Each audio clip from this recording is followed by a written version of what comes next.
and welcome. I'm Serena, I'm Victoria. and this is Femme Noir, our podcast where we talk about movies that are centered around women. We're going to be talking about movies that are written by, directed by, or starring women. This is going to be episode 2, and we're going to talk about Happiest season today. We will be giving our first impressions of the film based on the trailer and our first watch of the movie, then break down the film and discuss notable scenes, things that worked well or worked against the themes of the film. Then later, Serena will break down costuming and clothing style in a little fashion corner. Afterwards, we'll discuss if, how, and when the film passes the Bechdel test. And if you aren't familiar with the Bechdel test, then don't worry, I'll explain it more in detail later on. Finally, we'll give our final scores, 10 stars being a perfect film needing no improvements, 5 stars being a flawed movie but still watchable to where if it came on again, we wouldn't mind it. 1 star being should have kept it in the drafts, should have kept it on the cutting room floor. And we'll end with similar movies that we would recommend if you enjoyed this movie and some other films by the director. So the movie we're discussing today is Happiest Season, as Serena mentioned, which came out last year in 2020, written by Clea Duvall and Mary Holland, and directed by Clea Duvall. The film stars Kristen Stewart as Abby, Mackenzie Davis as her love interest Harper, Dan Levy as John, and Aubrey Plaza as Riley. The film follows the protagonist, Abby, as she plans to propose to her girlfriend Harper while on Christmas holiday with Harper's family. However, her plans are upended when she discovers Harper has yet to come out of the closet to her conservative parents. Thank you, Letterboxd, for that synopsis. I changed it just a little bit. We'll start with first impressions. I watched the trailer for this many times because I was excited and I really like Kristen Stewart. I don't know if you watched it, though. I watched it a lot. I saw all of the, or I guess like all the ads that I saw for it were from Instagram. And I gotta be honest, I think their Instagram page did a great job with marketing. Like, they really knew what they were marketing, who their audience was. Like, I felt like I was pumped. I was so excited to watch this movie. All my friends were excited to see it. My sister was excited to see it. We were all like, yes, when is this movie coming out? I thought that the way that they did it was also really fun. Like, every time I saw a little clip or like an Instagram post with like a caption, it was always something really fun and interesting. So I was pumped. I also thought it was going to be a really fun, cute, comedy, fun movie. Emphasis on fun. I thought it was going to be a lot of fun. It has fun parts in it, but it is it gets kind of deep. Yeah. It was pretty sad. Yeah. I was a little upset watching it. I was a little stressed out. Sad. Yeah. It was anxiety inducing for sure. And then just so everyone knows, this will contain spoilers. If you haven't watched the movie, we're going to talk about the whole movie. 10,000% watch the movie before watching and listening to this podcast. Yes. Oh, man. Yeah, in the trailer, and I also thought that Aubrey Plaza was going to be in it a lot more. They heavy advertised her, and I love her too, so I thought she was going to be interesting. I didn't get a lot of ads about Aubrey Plaza being in it, so when I watched the movie, I was like, oh my gosh, Aubrey Plaza.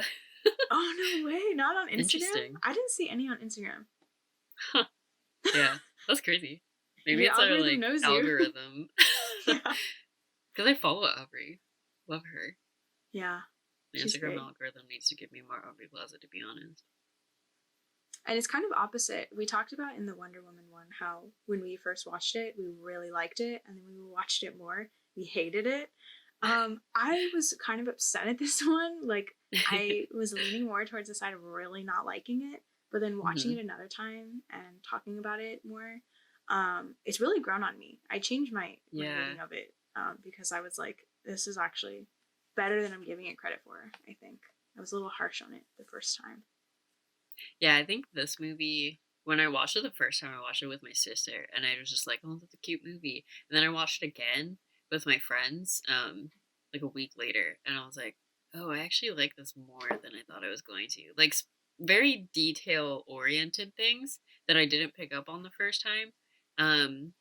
Because I think you were talking how when you watch it, there was something about the cinematography that you were like, it's not good. Like, there's not a lot of pretty shots and scenes in it. But there are things, like when I watched it the second time in like the, I guess like the character design, that I was like, those are really cool details to like put in. So I didn't really pay attention that much to the cinematography the first time, but it definitely felt just like it didn't feel like an indie movie. I wasn't like, oh my gosh, it's beautiful. Like there's some movies where I'm just like, oh my gosh, it's absolutely beautiful. And this one I was kind of like, I couldn't care less about what it looked like. I was like, eh. Like there wasn't anything special. Like the Christmas lights, I was like you could tell it was Christmas, but sometimes there's Christmas movies where like the Christmas lights are like really well shot and like the lighting is really like cute and intimate, but honestly they're like not amazing like Christmassy decorations or like themes and like scenes and like the overall frames. Um which I would have to agree on you. It's not like a pretty movie, but there were a lot of things after the first time I watched it where I was like, oh, that's a cool detail to add. Like, I enjoyed that. Or like comedic things that they did visually in the frame. I think the actors did that I thought worked really well. Um, yeah. And that's from a perspective of liking rom-coms, right? Would you Yeah, say? I like rom coms. I You don't like rom definitely, coms. yeah, I don't. I never watch rom-coms. Me and Serena talked about this before, or Serena and I talked about this before. That I think the last rom-com I've ever seen was The Proposal from 2009. And we were kind of joking that we would rate this like on a scale of like 1 to the proposal, like the proposal being like the best, Proposal being because the I best. don't have anything to really compare it to, and I think I was kind of harsh on it the first time watching it as well, because there's some things that rom-coms expect to get away with that I was like, how do they think that this works? But they don't think that it works. It's a rom-com, and They're like that's part rom of the com genre. things. Yeah. Yeah, that's Um, fair. yeah. So then in rewatching it and kind of taking those things into account, I was able to appreciate it more and enjoy it more. Yeah, because there were certain scenes that I was like, they could have done a lot more with this. There's a scene at the end. I'm just gonna jump right into it all the way in. The end with John's character talking to Abby after Abby is upset that Harper didn't had a chance to come out to her family and then didn't, and they're Yeah. speaking and they're having a really intimate conversation, and it's just like the ugliest, like it's a They're like disgusting both visual. completely in shadow. And you're Yeah, like, it's like where's the all light? shadow, like green, like monochrome, like it's Yeah. horrible. There's Just nothing dark. cute. Like Serena said, it's Christmas Oh, time, but sorry. the nothing around them is decorated. It's very dark. I guess it could be argued because the tone of it is dark, but this persists. This isn't just that scene. Yeah, And there's like also I would not argue pretty that since scenes. they're having like a really intimate and like thought provoking conversation, it would have like very important and thought provoking cinematography as well. But during that scene, my first watch, I was totally spaced out. Like, I didn't Yeah. engage with it at all. I was getting bored. And There's so, something actually, they use a lot of wide shots in that scene mm, as well, which is really weird for such a close, intimate scene, as you were saying. Like, it would make a lot more sense to have close ups of their face talking to each other. right. But they had like a medium shot, and then they had a wide shot of both of them in the frame, which was like really odd. I didn't understand why they wouldn't do like a close up of both of their faces and their like facial expressions. It's a very odd choice, in my opinion. Yeah, I Um, feel like that's textbook. Like when people are yeah. emotionally close, you do close ups because they're cozy, they're warm, it's intimate. But then in Yeah. that scene, it was like we were. It was almost like a horror movie. It was like they're in the woods, like So Slasher it film. really didn't touch me. Yeah, I feel like because I was so critical in that way, like I didn't appreciate it upon first watch the way that many other people appreciated it. But that's one of the things that I'm just kind of chalking down to, it's a rom com. They're not trying to win best cinematography at the Academy Yeah, Awards. It's that's mostly true. about like the characters and like the situations. It's more like situational comedy and also situational Yeah. romance. So yeah, and watching it like a second time, I was able to like pick up on those sorts of things and appreciate those. But yeah, it was a bummer of the first watch. Not to mention, like, it was kind of choppy in the way that it would go from like something funny to something really Serious? yeah. Yeah. It was Yeah, because so normally it's either something that's like really like sad, and then there's like the comedic like payoff or like the comedy relief, the kind of like I forget what the term is, but like like diffuses the the breath tension. after Yeah. where you're like, oh, okay, like the exhale. Yeah, they would have some scenes where it was, like, straight comedy, and then they would go from that to, like, straight seriousness, and you're just like, "Whoa." Like, I think that also that kind of fed into the, like, stressful feeling I had during the whole movie because I was, like, really stressed out. Like, most of the plot is about her being in the closet and not being out to her parents, but still being in a relationship at the same time with her girlfriend present, and they're not able to, like, be themselves, and then the whole time I'm just like, "Oh my gosh, is someone gonna out her? Like, is she gonna, like, come to terms with it? Like, are they gonna stay together? Are they gonna break up?" Like, I'm a little stressed out this whole time.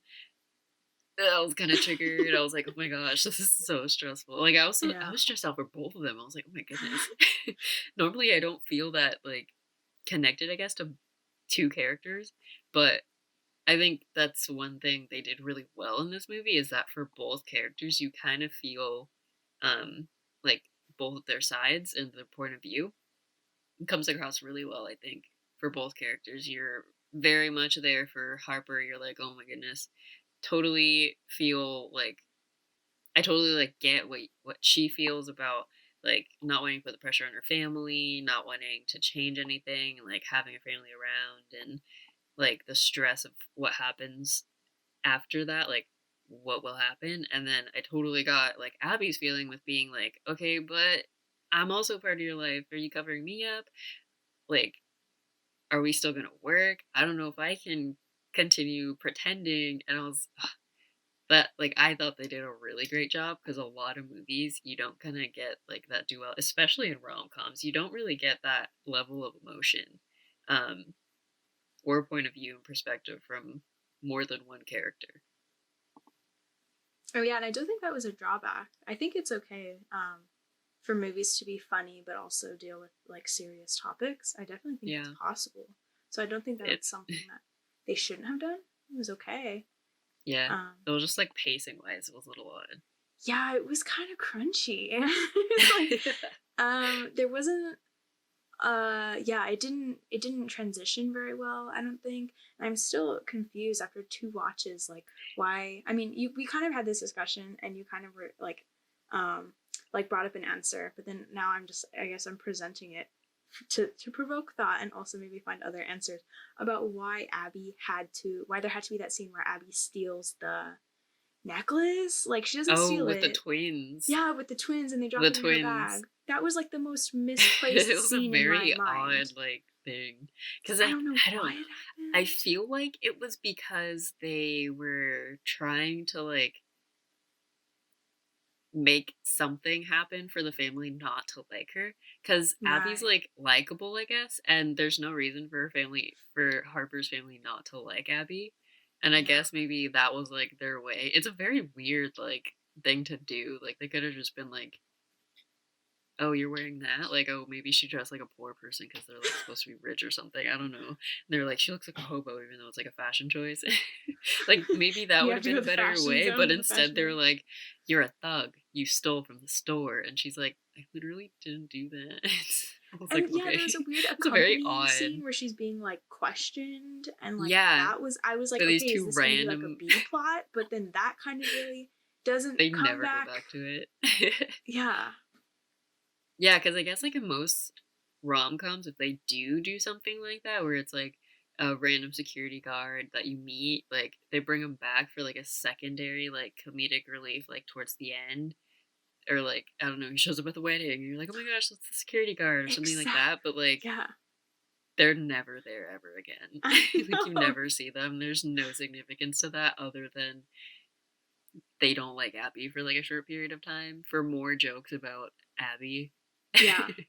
And in my opinion, that didn't really heighten the stakes. Maybe that was the intention as well, to kind of get there to be other conflict. Yeah, Um, I didn't think that it made anything more tense. It was Me just either. I actually forgot about it, and then there was a scene at the end where the twins apologize, and I was like, "Oh yeah, that happened." That felt like a completely different movie. It yeah. was really awkwardly placed and Yeah, it unnecessary. didn't really fit the tone of the movie. Yeah, and it's stuff like that that really like took me out of the experience. That I was like, not really feeling it. But then I guess that's like you said, it's another rom com thing. Like, Yeah. you know, Yeah, I'm trying to think of good things. I keep like just ripping apart these movies. Okay, let me think of something I liked. I really I liked the chemistry between Abby and Riley. That was Oh my really, really good. goodness. I legit, okay, I'm gonna be completely honest. I Yes. thought that the movie was gonna end with them together. And Me I'm too. kind of still upset that they like didn't end up together. Um Yeah. I think that it would have been interesting because like they have okay, one, they had chemistry just within their conversations and their dialogue, but also the way that they like the cinematography, the way that they shot both of them, like they had these like close-ups and these glances that I actually legitimately thought they were going to be a couple just because they're generally shots that I would equivalate with like romantic scenes or people that end up becoming partners. So it was a little odd. Like there's a scene when they're walking into the party and Kristen Stewart is like standing at the top of the stairs and Aubrey Plaza is at the bottom. And I was like, that's some spicy, like, that's some spicy romance. Like, if I were watching any type of movie and that happened, I would immediately like tune into, okay, they're a thing. They're a couple. Like, That was straight she out of like a glances Pride and down. Prejudice. Like Yeah, when it he was glances across the straight. ballroom and she's like dancing with other people, and Yeah, I then they was like, "Are just you kidding me?" And she like connect. glances up from her like wine glass, and she like does a side eye glance down thing, and then they like linger, and then they like go back to whatever they're doing. And I was like, "Why would they put that in there if they're not going to be together?" I was so confused why they didn't end up together. But that might just be because I don't necessarily like Harper as much. I think you also mentioned this is that her character felt a little like controlling.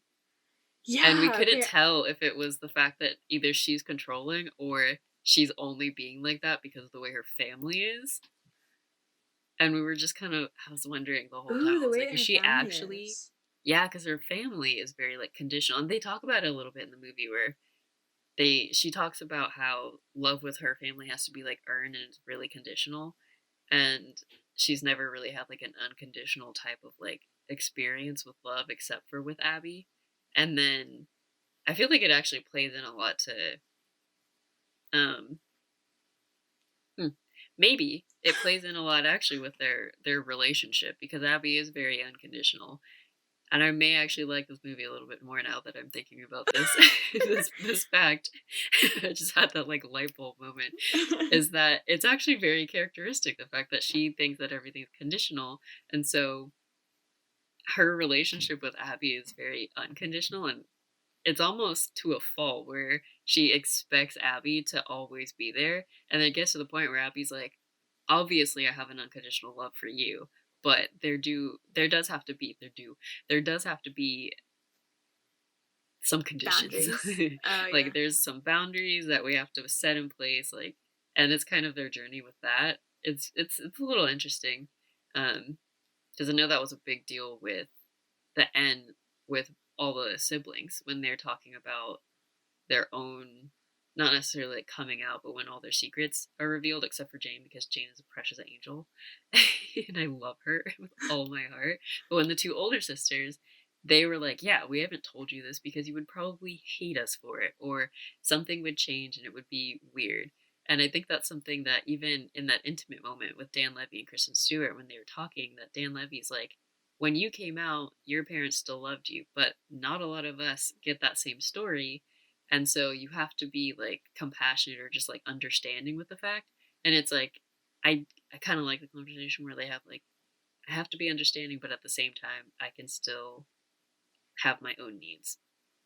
I liked that a lot about the movie, and that those two themes kind of go back and forth throughout the whole film.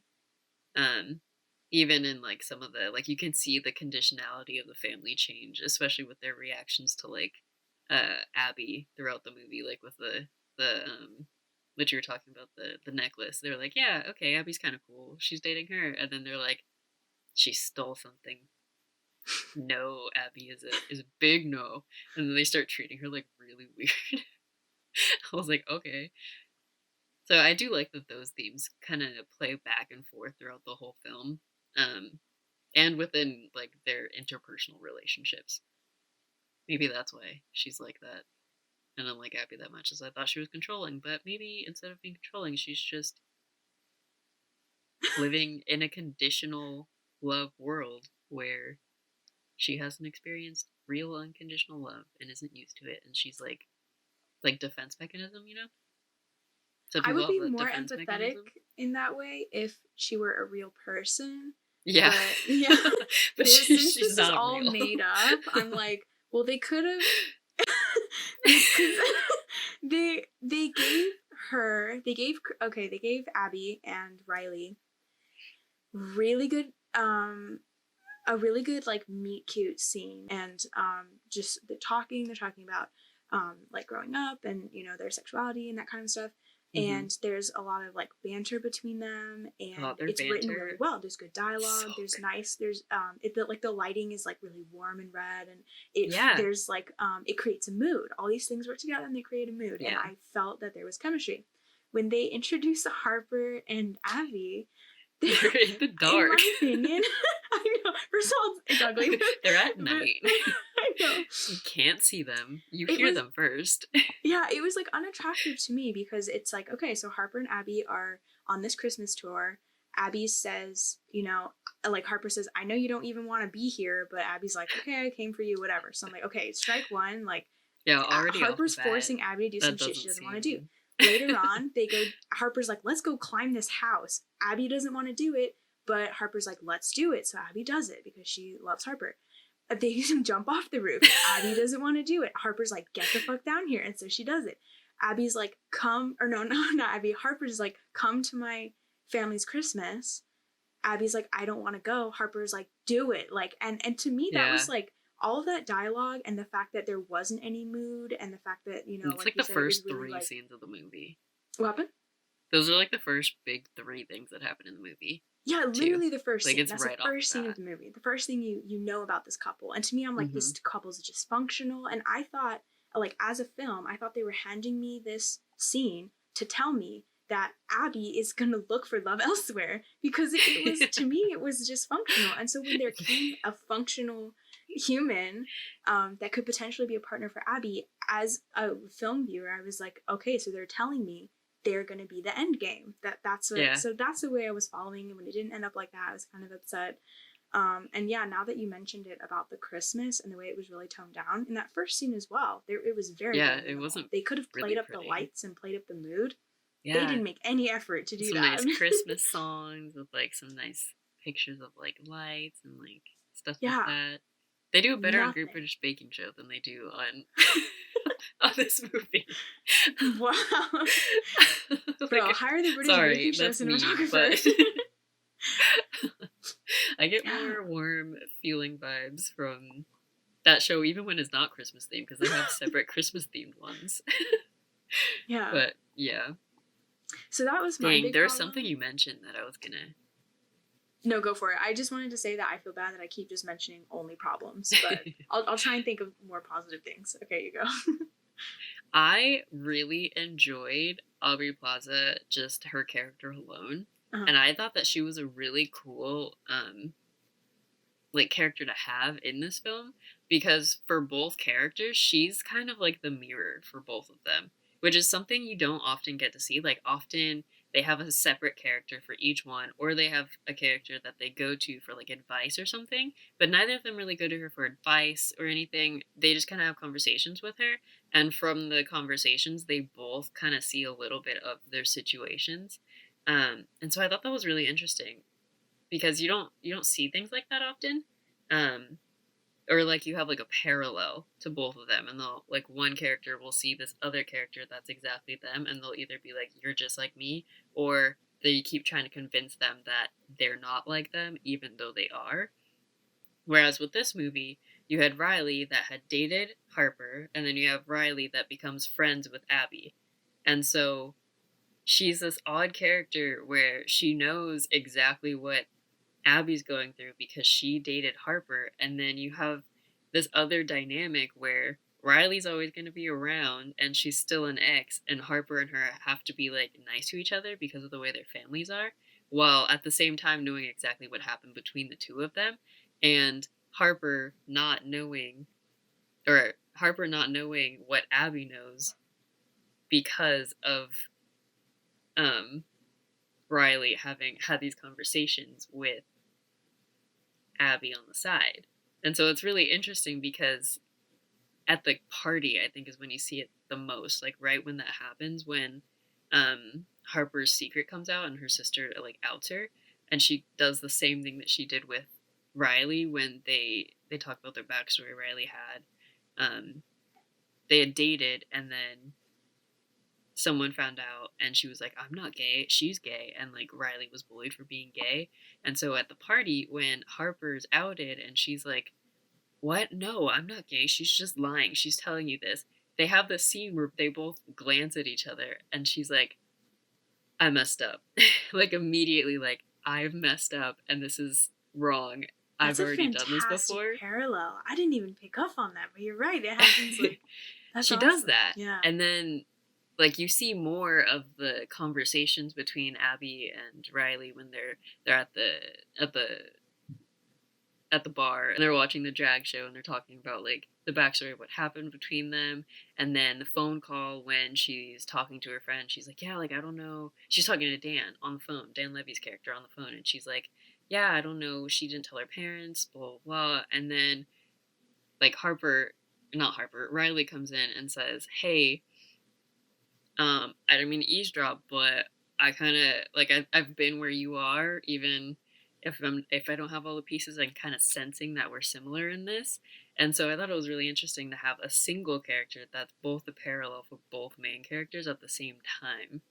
I thought that was really interesting. You don't see that very often. That was really good. I agree with everything that you said. That was really good. Yeah. It was nice that all of the characters that they did introduce, when they just used them for that, the progression of the main characters and that sort of stuff. It was a prominently girl cast, which is cool. Yeah. There were and a couple even Dan guys Levy's on the side, character. But mainly girls. What's his name in the movie? What happened? Dan Levy's character? John. Yeah. Just John, not even a last name. John. Yeah. They utilize him for character growth and development and like explanation as well, which like you wouldn't think until that last scene because he's mainly there for comedic relief, but they do use him to help out Harper, and maybe not like as deep as like Riley was, but they're kind of like they're very good friends. He's a little bit more of a comic relief, I felt, but he does have some meaningful like perspective to give. And I think he's mainly there for like the audience. I felt like sometimes you have a character that's supposed to feel like what the audience feels and like reflect what the audience is supposed to like be picking up on. And I thought that he was kind of that character where you're like, okay, I'm gonna voice what the audience should feel in this moment. Like, yes, you should feel hurt, but at the same time, you should feel empathy. And then, like, even in the beginning when she's like, I'm gonna marry her in the most, like, straight, like, hetero way, like, anti-feminist way possible. Very patriarchy subscribed. And he's like, why? Which, to be honest, the way that they marketed this movie, a lot of people would be like, yeah, why is she doing that? And so I thought that it was really cool that he's kind of like the voice of the audience in the movie. Yeah, he asks all those questions that the audience would ask, but then in that way, like, since they ask it within the movie, then you don't have to ask it. They kind of like pack it away, and then you have less questions. Is their way of like addressing everything that might seem a little odd. Exactly, yeah. Having her talk to yourself randomly. Yeah. Yeah. I don't know, I thought, like, for those reasons, I really liked the movie, but yeah, there's definitely, like, the things, like, it's not a pretty movie, there's some odd humor things in it. They did have some good humor in it. They did the full circle joke thing really well, like, where they start with a joke, and then they play it through to the end, like his whole bit with the fish. Oh, where she's like, you gotta watch my fish, yeah. and he's like, I'm gonna have my therapist, he's watching the fish now, and I just thought it was so funny. Like, it plays through the whole film. Yeah, he's that like, was oh, cute. Fish belong in the ocean. Or the part where the fish dies. He's like, yeah, I actually really like this fish. If I wanted to get the same kind, where would I go? Like, trying to tell her that he, like, not trying to give away that he killed the fish and trying to replace it. That was funny. that was a good full circle joke. Also, Jane, with her book, how she keeps mentioning the book and no one takes it seriously, and then they pay it off at the end with her book actually becoming successful. Yeah, that was sweet. I like that. I really like that for Jane. Jane was Yeah. probably my favorite character just because like she's so sweet and like innocent, I guess. Like she had every reason to not like her family, but she still is so nice and just like warm to everyone. And I like that they gave her like the depth that they gave her in the end when she's like, I'm a part of this family. Like you guys keep I love that. I was like, Jean. It's kind of adorable that they wanted to make her like the weird one of the family. They were like, "Whoa, this girl's weird." And the weirdest thing they could think of was that she likes books. Like that was She kind of likes funny books. to me. She's way too into your personal space. I honestly, to me, it didn't even seem like that. I'm like, okay, she just liked hugs. Like, she was like pretty normal. Like, honestly, I she was hate kind of hugs, like, so anytime someone's like a hugger, I'm like, ugh, you're oh, way so that too in worked my on you. personal space. I thought she like the like yeah. Everyone else kind of seemed like a robot. Like Sloane's Yeah. character was very robotic, and like Harper was very like. And that was like I think part of the conflict was that they felt like they had to be robotic and that kind of stuff. Yeah. I'll talk yeah. about it later, but Jane also had the best like little outfits. I'll talk about it in my fashion segment. And the Oh yeah, character should we do design it? of that. We Wanna do it went. right now? Yeah, we can if you want. Okay. Serena's fashion bit. I don't know. I'm just gonna make up a It's gonna be different new tune every time. off the top of my head. That's it. That's my bit. It's over. So I mentioned that Jane has some of the cuter outfits, more I guess like eccentric outfits. And I think that that had a lot to do with her character design. But overall in the movie, I found it really interesting that between the characters that are more confident and expressive of like who they are the ones with better fashion. They have, and it might not even be straight fashion, but they feel more comfortable in their clothes, and it's a little bit more obvious. Like, and I would say the three most confident characters with who they were was John, Jane, and which is like very much part of her character. I think even the parents mentioned they're like, yeah, well, Jane's always just been Jane, and we just kind of gave up on trying to suppress her, and that was like a huge part of their like thing. And then Riley, she was like, obviously, she was like, I am me, and I think Aubrey Plaza did a great job acting as her. But her outfits were always very chic and posh, and her posture was always really great. Um, and then Jane, like she's got the okay. If I had to rate them, I think she has the best outfits. Because I really appreciated that she kind of had that like Gossip Girl style with the thick headbands and like the collar, over like the shirt. She had the Peter Pan collar thing, super cute, and her like little skirts and her tights, and I just thought it was really cute. But I also thought that it was interesting that those three characters have the more interesting fashion choices because you would think that they'd give like the main characters better fashion, whereas they kind of had like a boring like there was no distinction really between the both of them. Like both Jane and Harper, Jane, both Abby and Harper, sorry, both Abby and Harper, they both like you could switch their clothing and there would be absolutely no difference between them. Both of the parents are they're supposed to be like really conservative and they fit that part. It's kind of boring.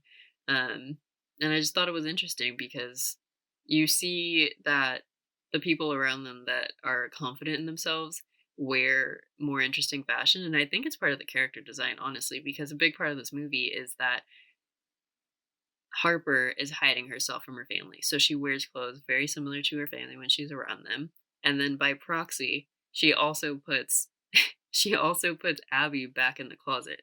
And so you can kind of see like Abby also starts to wear clothes that are very similar. They're practically matching like the whole time.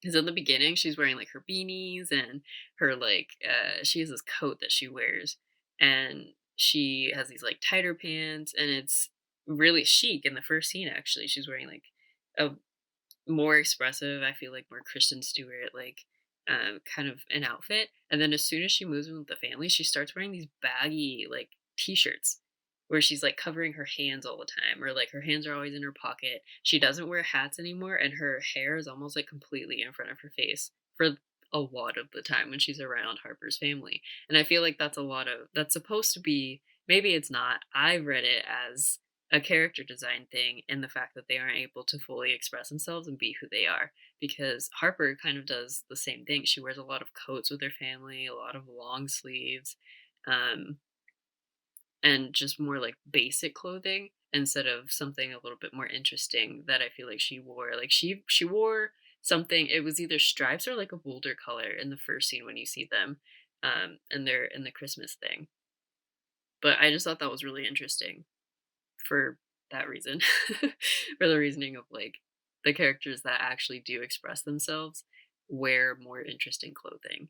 Even though like Jane is kind of hated by her family, she also is never, as I said earlier, suppressed. So people think that she's weird for wearing clothes that she likes.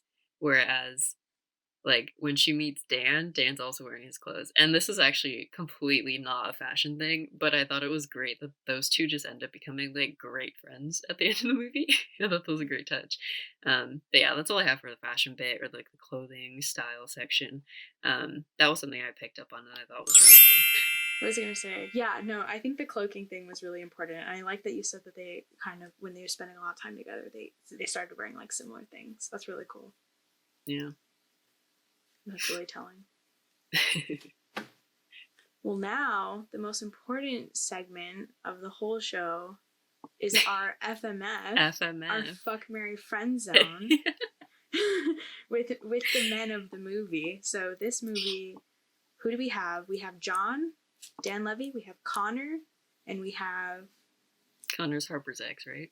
Yes. Okay. Oh, wait, you have the dad? Should we just do the dad? Yeah. Should we do the dad? Oh, yikes. Hold up. Where's my phone? Let me grab the actor. Are there any other men in this movie? I don't think so. You're like, please, is there any other men? Let me see. I'm not sure. Not in the main cast. Okay, so we have Dan Levy as John. We have Jake McDormand as Connor. Yeah. There's somebody named Eric. Who's Eric? I don't remember an Eric. Is that the sister's husband? Yes. The sister's husband. Is that him? Oh yeah, I totally forgot. Yeah. I'm gonna just do the dad. So... Yeah, we'll just do the dad. He's in it more. He's more meaningful towards the movie's plot. Wow, he's like really down there. That's crazy. Okay, so we have Victor Garber as Ted. That's the dad. So Ted, John, and Connor. The best. Ted, John, best and names. Connor. They really didn't put a lot of effort into these names. These are the blandest names. The only cool names are Riley and Harper. Yeah. Those are memorable. Harper's pretty memorable too. I don't know another like That's true. A film with an Abby. That's true. I don't meet a lot of Abbies. Yeah. I will go first. Alright, you go first. Yes. I would I'd fuck Connor, I think. I think he looks like a thumb. Have I mentioned that I think he looks like a thumb? Yes, you did. Oh yeah, you mentioned that not on this, but yeah. He is not attractive to me. I feel like he looks like the type that's like secretly a freak. Like he'd be like, "Yo, I respect women," and then he'll rock your shit. So I'd fuck Connor, and then I'd marry the dad, I think, because I need a sugar daddy. So I would marry for like that. I'm trying to get that bread. Yeah, and then I'd friend zone John. He's a good friend. Yeah. It's a good guy. Yeah. Your turn. You can do Eric if you want. You can do Sloane's husband. No, I'll do the dad. It's fine. I'm not gonna marry him because honestly, having seen the movie, being in a marriage with him probably would have sucked. Well, you think about it like so deeply. You're like, what would we be like in 20 years? I'd probably friend zone the dad, to be honest. That's valid. Screw Connor, because I only have to do that one time. And I'd marry I'd marry John because at least that'd be fun. Like, he's cool. I could live with him. Yeah. We'd secretly judge people in the corner, and it'd be a blast. Yeah. It would be so much fun. It would basically be like being friends. That's what It would, sounds like, yeah, too. but I mean, but he put a ring on it, so so it's different. That's true. You put a ring on it. We have Yeah. both financial, I guess, means. Right. It's a mutually respective relationship. Right. Yeah. When you divorce, you have to split assets. All those fun things. You said we're getting divorced. I'm just a pessimist. Don't mind me. Okay. Me and Dan have a great. Me and John have a great relationship. This is a fully functional marriage. Yeah, me and Ted. It's not looking good, girl. It's not looking good. He owes me alimony or whatever. I feel like I wouldn't be friends with Ted. So maybe similar to like the first podcast episode where I said I was going to be friends with him, but it's not like a he thinks we're friends, but we're not actually friends. Like, I wouldn't consider him friends, but he thinks we're friends. Wow. Why Again, only because I love you. All these mans that I'm bringing around, so you're like another one? Like, are you serious? I'm so glad you're a lesbian. I would hate every man. Everyone, leave your FMFs in the comments. Yes, please play this game along with us. Feel free to do Eric if you want in the comments. If you're watching this, you don't have to play with Ted. It's fine. But it would be fun if you did. We would love to see if you did play. Okay, and then our final segment, which I will introduce. Yay! One day when I memorize this and I don't have to use my thing, that would be awesome. Okay, so to close off our film analysis, we're going to discuss how the film passes the Bechdel test, if it does at all. And for those unfamiliar, I'll go into a bit of a background on the test. It was conceived by American cartoonist and graphic novelist Alison Bechdel in the 1980s as a measure of representation of women within a fictional work. There are 3 parts to the test. It should feature 2 female characters. The female characters should talk to each other, and their conversation should be about something other than a man, which is very bare minimum, but it is shocking how few movies actually pass the test. Not to make it impossible for us, but I added a subtest to the first one. So the 2 female characters have to be named. So for the purposes of our discussion, to pass the test, it needs to have 2 named female characters who talk about something other than a man. Yep. And for an example, if this is the first episode you're watching, in the Wonder Woman episode that we did, one of the characters in the movie was just named Handsome Man. So if it's name number like girl number 1, girl number 2, hot girl or something like that, for purposes of Bechdel test plus, that does not count as a character. They have to have an actual name, something like Abby Harper Riley. That's the rules. Yes. And this movie, like Wonder Woman, passes in the first scene, which is pretty good. Yeah. I would hope that a movie that's supposed to be like a lesbian love story would pass the Bechdel test. If it didn't pass the Bechdel test, that would be never talk. Absolutely horrible. They're just like, actually, we're straight now, I guess, and we're also Wonder Woman. Oh. That would be absolutely horrible. I would hate that. Horrible.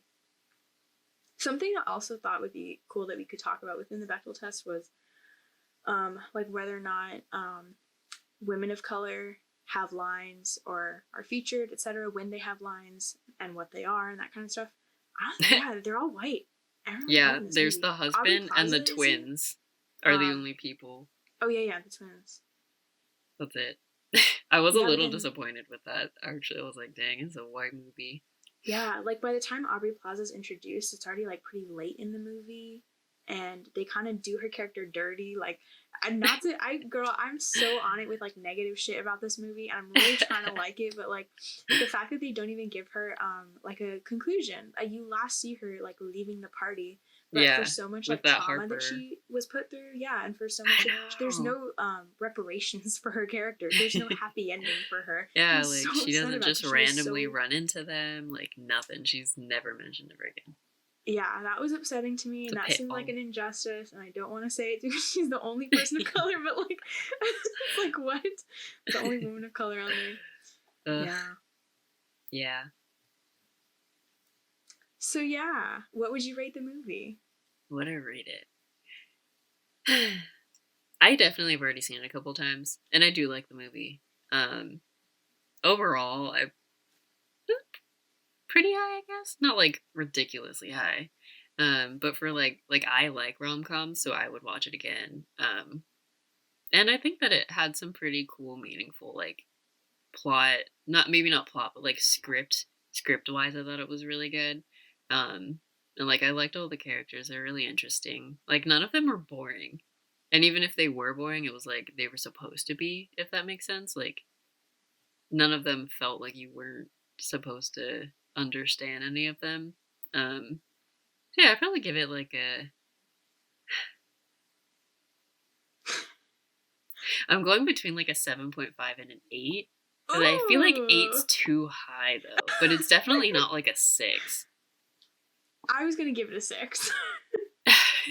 Like I would watch it more than one. Like I would add it to my list of like holiday movies to watch because I thought it was really fun.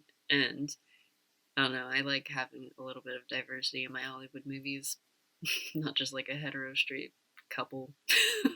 Yeah. But it had all the elements of like a rom com that I thought was fun, and it was cute. It was really cute.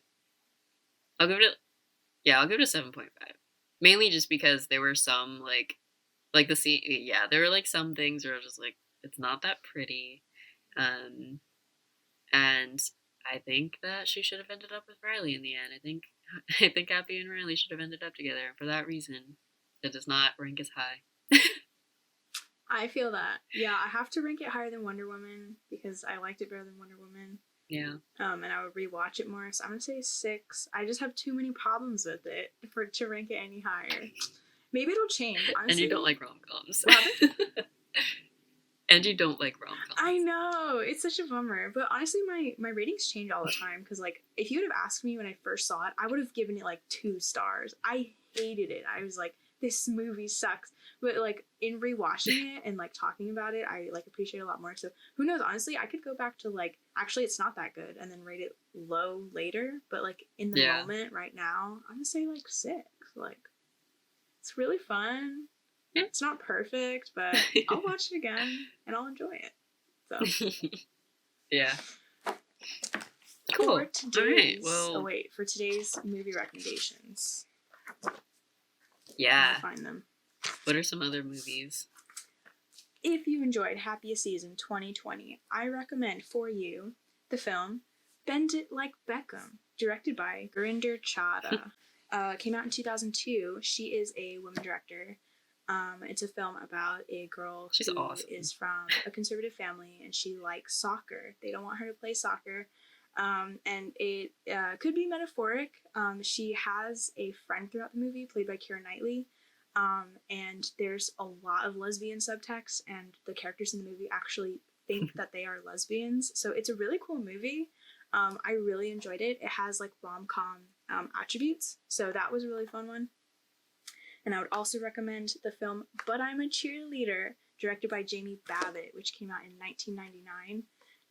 That film features Clea Duvall, the director of Happiest Season. She is an actress in the movie. Mm-hmm. That one deals with a really heavy subject matter as well, but they give it a rom-com twist. So if you like when there is very serious issues presented on screen, but they kind of throw in jokes, then I would definitely recommend that one.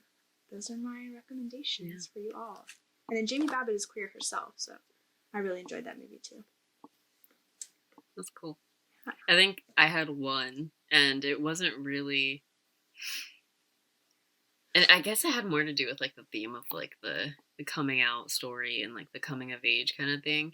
Was Love, Simon, because they both kind of deal with the issues of like coming out, whether or not like other people are allowed to do it for you, and like the pressures of all of that. So equally as triggering as Love, Simon. Um, and I think it's not as like rom-commy. It's definitely more coming of age. It's set in high school, so it's definitely like you got all the elements of like a coming of age story, but it does have the same kind of themes of like a coming out story. Um, which honestly we can stray from that, I think, as Hollywood when it comes to LGBTQ plus films.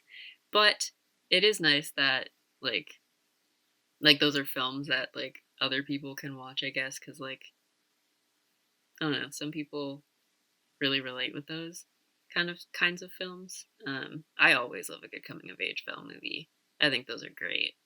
So give it a watch if you like. Yeah, I think that's it. I don't have to I end it. think that's it for this one. Yeah, I think we're done with this podcast. So thank you guys so much for listening or watching if that's how you're doing it. Interact with us in the comments. Recommend us movies, actually, if you enjoy the first 2 episodes of this, or you just think we're fun. I don't know. Or if you have any movies that you would like us to talk about, we would love your recommendations. But remember, for purposes of this podcast, centered around women, directed by, written by, or starring a woman. Please. So yeah, we definitely love watching movies. So even if we don't review it, we will probably give it a watch at some point. Yeah, thank you guys for watching this. And have a good rest of your day.